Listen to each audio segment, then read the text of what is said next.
Il existe un moment subtil, presque imperceptible, où l'amour véritable révèle son visage le plus profond et, en même temps, le plus énigmatique. Un homme qui aime vraiment peut surprendre par des gestes intenses, authentiques, presque sacrés, pour ensuite disparaître sans explication. Ce n'est pas qu'un simple comportement, c'est un symbole. La psyché humaine, dans sa danse archétypale, est mue par des forces inconscientes qui vont bien au-delà de la logique quotidienne. Lorsqu'il s'éclipse, ce n'est pas toujours une fuite. Cela peut être une transformation, un retour à son propre inconscient, un voyage à travers des ombres qu'il faut affronter avant que l'amour puisse renaître. Dans cette vidéo, nous allons explorer les mécanismes cachés qui se dissimulent derrière ce schéma apparemment contradictoire à la lumière de la psychologie profonde de Carl Jung. Préparez-vous à voir au-delà du visible et à déchiffrer les signes de l'inconscient masculin. Laissez un commentaire. Je choisis de comprendre l'invisible dans l'amour. Aux yeux de Carl Jung, tout comportement humain est impulsé par des forces intérieures dont nous n'avons que rarement conscience. Quand un homme aime profondément et disparaît malgré tout, cette action peut sembler contradictoire, mais en réalité, elle résonne comme un voyage archétypal, où l'amour éveille non seulement le désir d'union, mais aussi la confrontation avec sa propre ombre, l'ensemble des aspects refoulés de sa personnalité. L'ombre représente tout ce que nous ne souhaitons pas être, mais que nous sommes. Lorsque l'amour touche un homme de façon réelle et profonde, il se retrouve face à ses propres contradictions intérieures, peur de la vulnérabilité, traumatismes anciens, schémas hérités. L'intensité du sentiment peut activer des projections inconscientes. Il voit en sa compagne à la fois la figure de l'anima, l'archétype féminin qui habite son inconscient, et la menace de perdre son autonomie émotionnelle. Dans ce contexte, la disparition peut être une tentative inconsciente de protection. Jung parlerait d'une réponse à la tension entre l'ego et le self. L'ego cherche le contrôle, le self veut la totalité. En aimant, l'homme est invité à l'individuation, le processus d'intégration des opposés en lui, y compris le masculin et le féminin, le rationnel et l'instinctif, la présence et la fuite. La véritable offre amoureuse exige qu'il se réconcilie avec ses propres abîmes. S'il n'est pas prêt, il recule.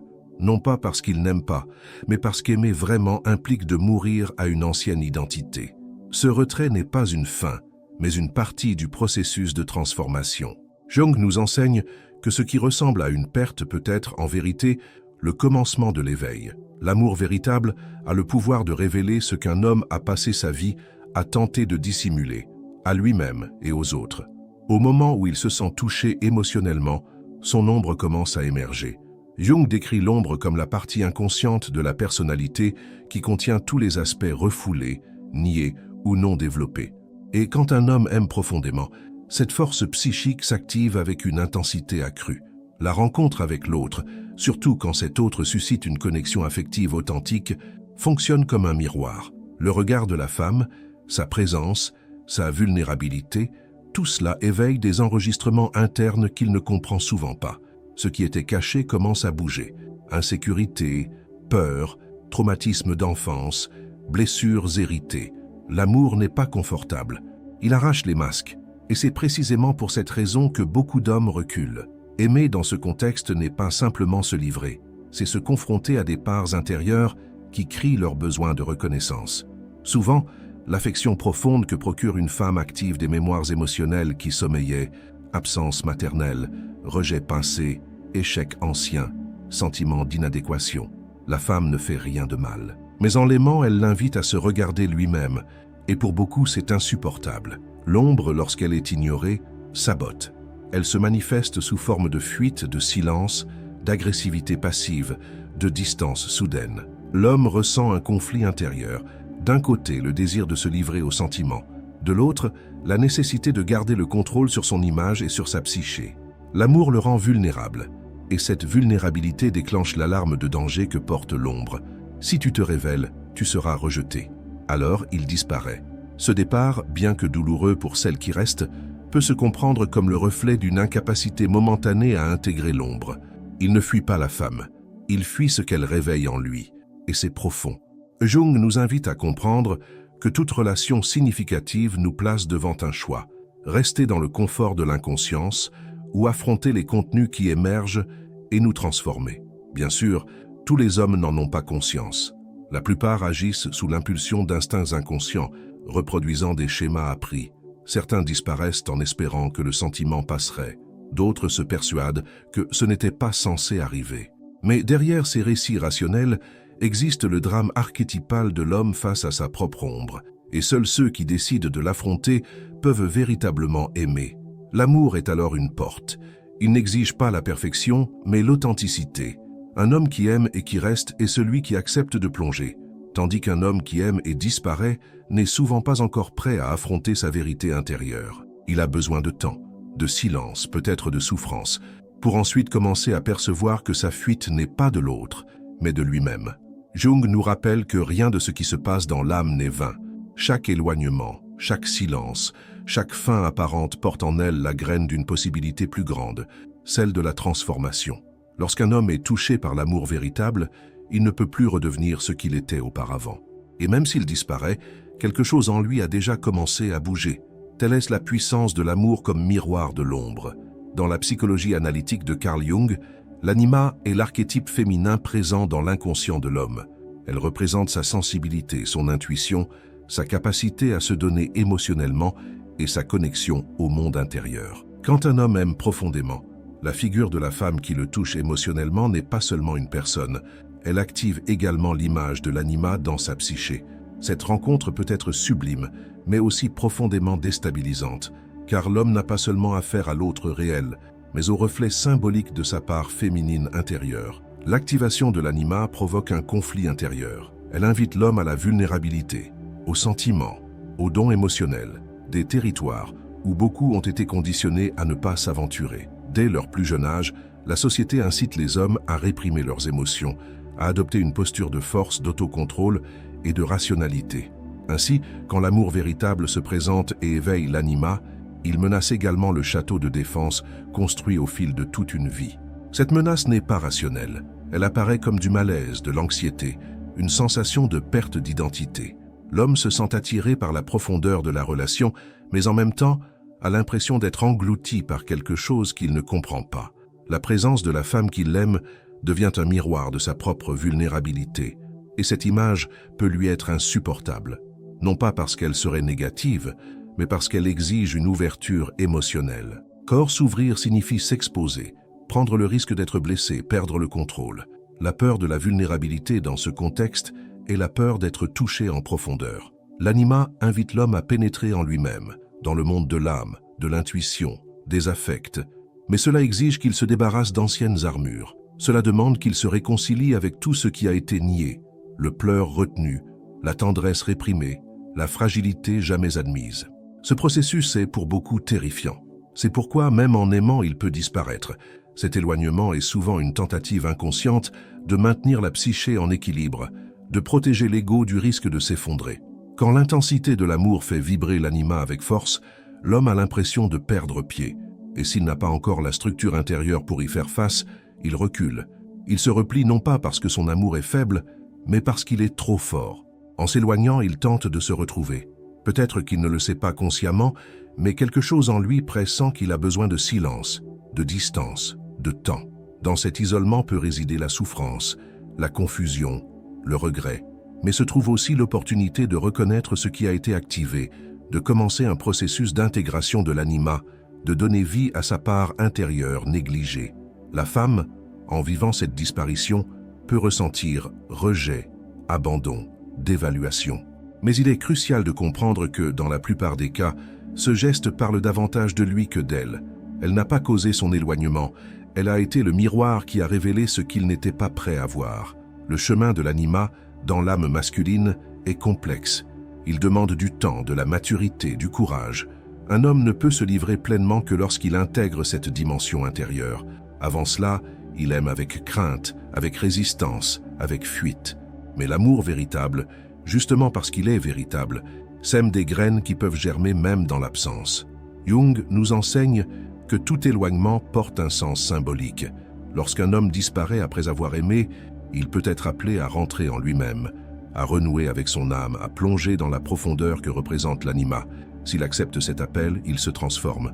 Et en revenant, il peut enfin aimer non plus avec des défenses, mais dans l'intégrité. Dans le langage des archétypes, Tout ce qui paraît chaos fait, en vérité, partie d'un ordre plus profond, encore mystérieux pour la conscience. La disparition d'un homme après avoir vécu un amour véritable n'est pas un simple acte d'abandon. Bien souvent, il s'agit d'un voyage symbolique où l'éloignement marque le début d'un mouvement psychique que Carl Jung nommait « appel au processus d'individuation ». Il est projeté vers son inconscient, invité à affronter les forces intérieures que l'amour a réveillées, et c'est pour cela qu'il doit s'éloigner de ce qui les a activées. La relation avec le féminin est l'un des grands mystères de l'âme masculine. Et quand ce féminin se manifeste à travers une femme qui le touche profondément, il ne se trouve pas seulement face à une relation, il fait face à un portail archétypal. L'intensité de ce lien déclenche quelque chose de plus grand que l'amour humain. Elle active la quête du self, le centre organisateur de la psyché. Cette quête exige solitude, silence, renoncement temporaire. L'homme qui disparaît entame, sans le savoir, un périple. La psychologie jungienne reconnaît ce mouvement comme une structure mythique récurrente. Le héros qui part, abandonnant le monde connu pour pénétrer dans une forêt obscure. Dans ce territoire symbolique, il doit affronter ses dragons intérieurs, ses peurs archétypales, des parts de lui qu'il avait rejetées ou refoulées. C'est un voyage qui ne se fait pas à deux. Il est intérieur, profond, douloureux, et c'est pourquoi il doit s'éloigner. Pendant ce temps, la femme, qui représente souvent la muse, l'anima, l'appel du cœur, demeure symbole, même en l'absence physique. Elle laisse le souvenir de ce qui a été éveillé, le phare qui, malgré la distance, maintient vivante la possibilité d'un retour. Mais l'homme ne sait pas cela clairement. Il sent seulement qu'il doit partir, sans savoir exactement vers où. Cette épopée archétypale est marquée par un paradoxe. Il aime et au même moment éprouve le besoin de partir. L'ego souhaite rester dans le confort de la relation, mais le self exige la transformation. Et comme cette transformation ne peut pas se produire aux yeux de l'autre, il disparaît. Son absence n'est pas une négation du sentiment, mais l'expression de la nécessité d'une réorganisation intérieure. Ce cycle peut sembler cruel pour celle qui reste, mais dans la vision jungienne, il est profondément significatif. L'amour en a été le déclencheur, et maintenant, la disparition marque le début d'une purification symbolique, une épreuve initiatique. Beaucoup d'hommes, en vivant cela, entrent en crise. Ils éprouvent de la culpabilité pour s'être éloignés, mais aussi la peur de revenir et d'affronter la profondeur de ce don. Ils se trouvent entre deux mondes, celui de l'ancienne identité et celui de la nouvelle conscience. Certains ne reviennent pas. Ils restent sur la défensive, prisonniers d'un ego blessé, d'une persona qui ne supporte pas d'être traversée par l'amour. D'autres, cependant, parviennent à traverser l'obscurité, à apprendre d'elle, à reconnaître leurs ombres et à émerger avec une plus grande clarté sur eux-mêmes. Ceux-là reviennent transformés. Ils sont peu nombreux, mais réels. Et quand ils reviennent, ce n'est pas par manque ou par nostalgie, c'est par maturité. Le périple archétypal de la disparition masculine est, au fond, une expression de l'élan de guérison. Il a été convoqué à découvrir ce que l'amour a révélé, mais qui n'était pas encore intégré. Cet appel peut durer des jours, des mois, des années, car il ne dépend pas du temps chronologique, mais du temps de l'âme, et chaque âme a son propre rythme. Pour comprendre ce mouvement, il faut abandonner le regard superficiel. L'amour véritable, lorsqu'il éveille l'âme, n'implique pas une pérennité immédiate. Il déclenche des cycles de transformation. Et l'éloignement n'est qu'une étape, non la fin de l'histoire. Nombre de femmes, en comprenant cela, transforment la douleur de l'abandon en sagesse. Elles perçoivent que leur rôle a été essentiel, même sans qu'un dénouement heureux soit garanti. Jung disait que toute rencontre significative est une expérience d'individuation. L'éloignement, dans ce contexte, est un fragment d'un mythe plus grand, où l'homme est appelé à grandir. Et l'amour, même silencieux pendant un temps, continue de vivre comme une graine dans l'inconscient, attendant le moment de fleurir sous une forme plus pleine et plus authentique. L'amour véritable n'est pas qu'une émotion, c'est un processus de transformation intérieure qui exige de déconstruire ce que nous croyions être, pour découvrir qui nous sommes réellement. Dans la psychologie de Carl Jung, ce chemin s'appelle l'individuation, le mouvement profond d'intégration des polarités internes, la confrontation avec l'ombre, le dialogue avec les archétypes et, avant tout, l'union de l'ego et du self. Pour l'homme qui aime vraiment, ce parcours peut commencer précisément au moment où il se trouve submergé par des sentiments qu'il ne peut contrôler, et c'est pourquoi il disparaît. L'éloignement n'est pas l'absence d'amour, c'est le signe que l'amour a éveillé quelque chose de plus grand que la relation elle-même. le besoin de croissance psychique. L'individuation est le processus par lequel l'individu devient entier, reconnaissant non seulement ses lumières, mais aussi ses blessures, ses peurs, ses contradictions. Et ce mouvement intérieur ne peut être externalisé, ni vécu aux côtés de quelqu'un, tant que l'âme reste fragmentée.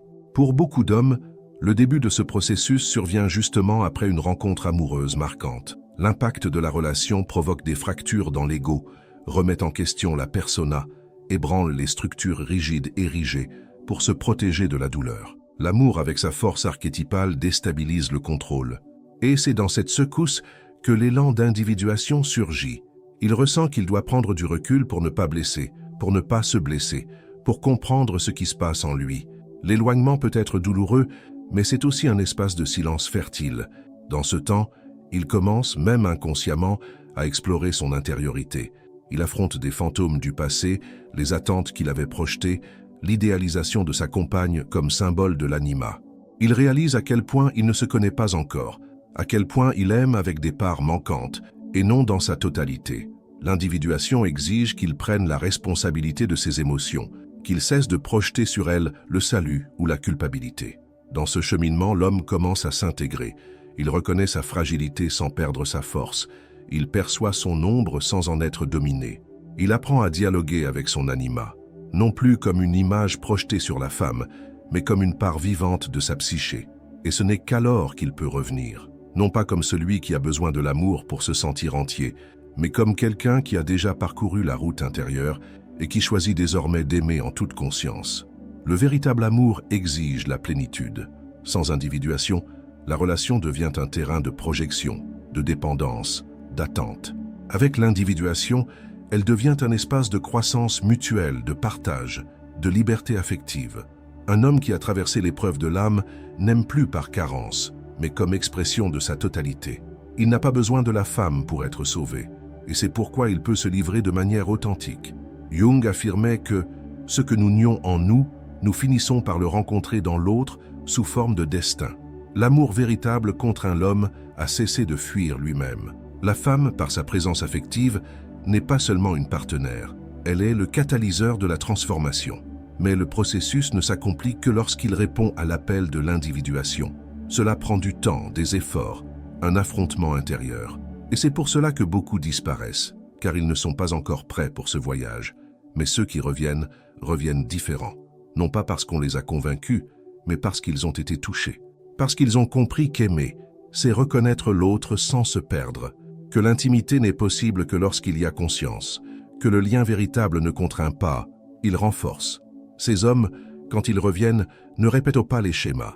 Ils créent quelque chose de nouveau, fondé sur la présence, l'écoute, le don et la responsabilité émotionnelle. Le chemin de l'individuation est solitaire, mais son fruit est la véritable possibilité d'aimer.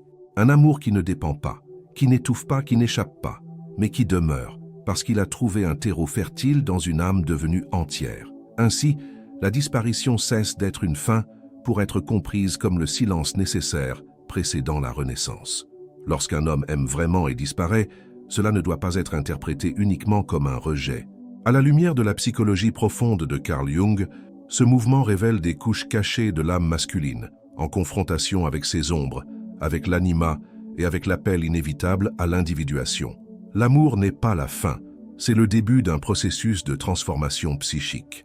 Pour lui, cet éloignement peut être la seule façon de réorganiser son monde intérieur. Pour elle, le défi est de comprendre sans se nier, d'aimer sans se perdre. Ce périple, bien que solitaire, ouvre la voie à des rencontres plus authentiques à l'avenir, avec l'autre et avec soi-même. Le véritable amour ne naît pas de l'idéalisation, mais du courage de traverser ses propres abîmes. Et parfois, l'absence est le seul chemin possible vers la présence véritable. Si ce contenu a résonné en vous, abonnez-vous à la chaîne et activez les notifications. Ici, nous plongeons au plus profond de l'âme humaine, avec l'aide de la psychologie jungienne. Et ne vous arrêtez pas là. Regardez maintenant la vidéo qui apparaît à l'écran.